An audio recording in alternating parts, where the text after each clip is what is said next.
How to repeat image acquisition conditions with Mateo TL microscope.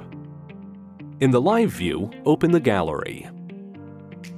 Select a reference image.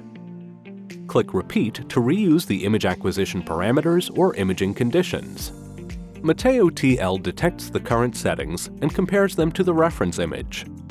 If the settings are the same, Mateo TL informs it is ready to repeat.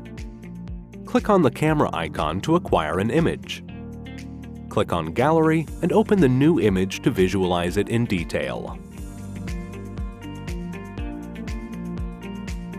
If there is a difference between the current settings and those of the reference image, Mateo TL detects it, displays a warning message, and instructions guiding you on what to do.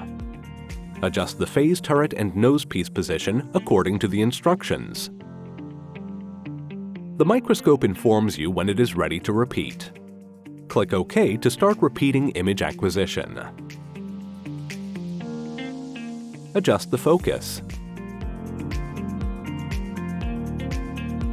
Click on the camera icon to acquire an image.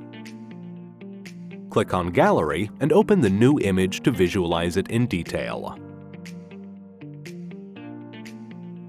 Mateo TL. Routine cell culture? Check.